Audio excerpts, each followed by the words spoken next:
All right, everyone, we have news from Australia from a couple days ago that apparently the Chinese Communist Party attempted to infiltrate the Parliament of Australia by fielding an individual for office that was sort of answering to Beijing. When's the last time Russia did this? Here's my question here. Here's it in a nutshell. In the Western world, and that includes Australia, everyone's constantly talking about Russian election influence, Russian election interference, Russia hacking, Russia this, Russia that. Putin is trying to overthrow the U.S. government. You hear very little about China, despite the fact that two important things have happened over relatively recent history. This, an active attempt to spy on the Australian government by having a Chinese double agent infiltrate their parliament. That's pretty significant. Feinstein's driver, something that was brushed away almost immediately by the U.S. media last year. Feinstein's limo driver, after how many years of service was it, 20 years or something? Oh yeah, he was a Chinese espionage agent. What did they do? They just kicked him back to China. No further problems. He had probably been feeding information to the Chinese government the entire time. Now, there's no evidence that he had access to anything particularly classified, which is good, but the possibility was there. An unlocked briefcase. A few papers pushed into the trunk. Feinstein falls asleep on the way to a meeting. Chinese driver takes a quick snapshot with some spy gadget of a few pages of something that might be top secret. These are not out there scenarios when you're talking about a long-term high clearance individual like Feinstein. When you've been in office that long and you're on as many committees as she has, you've seen things that are secret, certainly things that are confidential on a regular basis. And you've got a Chinese espionage agent chauffeuring this individual around with, potentially, to some degree, security access to a hotel suite, to a congressional office, to her home, potentially. How do we know? Goes over for drinks once in a while. Oh yeah, come on in. It's too cold tonight. Spend the night here, in the guest room or something. By the way, please leave this briefcase alone. It's got top secret military secret and stuff.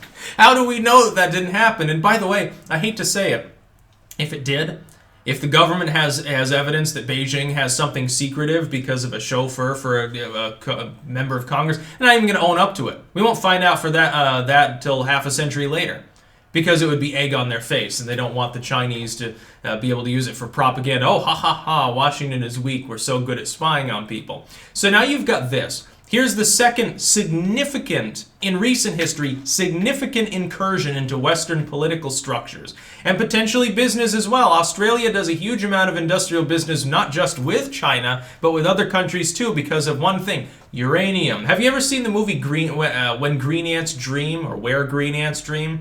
Kind of an environmentalist, hippy-trippy, not a very exciting movie, but the premise is kind of interesting. It's about like uranium strip mining mostly, and the destruction of Australia's environment.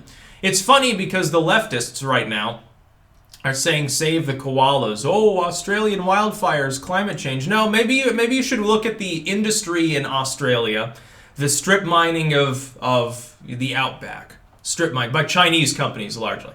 The extraction of mineral wealth, deforestation, and problems over urbanization in the coastal regions. Maybe you should be looking at the problems caused by the real polluters in the world, none of which are in the Western world.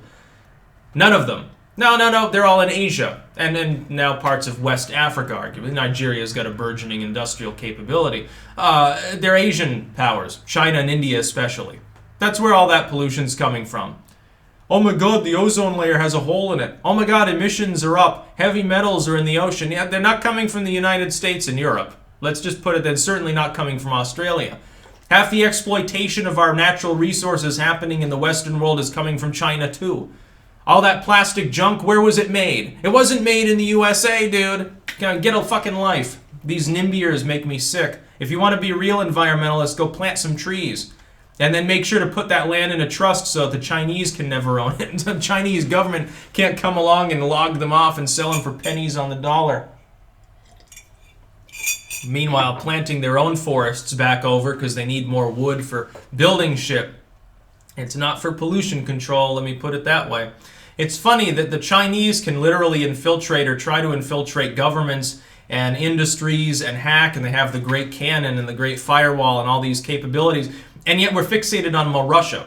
Now, I am nostalgic too for a time that I wasn't really part of, which is the Cold War. Because when you have an external foe, it makes the internal problem seem less, and it actually can help your culture. When you've got an external foe with nukes and stuff ready to rain down on you, it creates more cultural homogeneity. It creates more internal cohesion because people are trying to work together to avoid a foreign foe. Once that foe went away, once the Soviet Union goes bye-bye, things here began culturally to become very decadent and odd. And there's some benefits to that. Like, getting weird can be fun, I guess, but, you know, there are some limits on it, and you can go too far and burn your culture out from within. I guess they're trying to resurrect Russia as a foe for the Western world. You should be, though, fixated on China, but here's the problem. China is so intrinsically connected to all the Western economies by feeding raw materials and cheap junk into them for consumers whose wages are depressed by our partnerships with China in part, that it's become sort of a self-feeding socialistic bullshit cycle. Oh, and it's definitely centralization related. China would, if it were a true free trade and free enterprise and free market scenario in the West, we wouldn't be relying on China. We'd be making the goods ourselves, wages would be twice what they are, and we'd have none of these cultural problems. Of course, it takes a lot of time and a lot of pain to transfer over to that system now, doesn't it?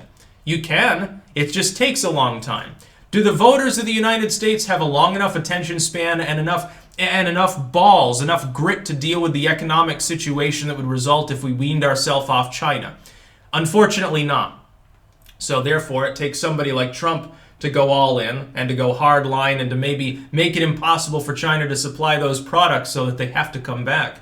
That's what I, by the way, think he's doing. I think that he realizes this is literally the only way to stop the other rising potential foe in the world, which is China. It's no longer Russia. I think that's why he's trying to renegotiate trade deals. He's trying to set the stage to destroy the Chinese economy. Okay, we'll see if it works. Of course, Congress doesn't want it to happen because they all take Chinese money. And they all use Chinese goods as well. There's a reason globalism benefits the one percenters. It's funny when people on the left don't realize that. They think that you're like anti-Semitic if you use the term globalism or something. And it's like, no, we're talking about the Chinese economy mainly. I don't know what you're talking about, dude. It's hilarious. The Chicoms are trying to infiltrate our governments, but let's keep wasting our time worrying about some Russian troll farm with 10 people and a $200 budget to buy a Facebook ad. That's really going to affect our election badly. Now, I do worry about Chinese infiltration. When I see people like Andrew Yang arguing essentially for communism, I begin to get a little bit nervous because there are actually people who take that seriously. It just shows that they're fucking morons. That's about all. Peace out.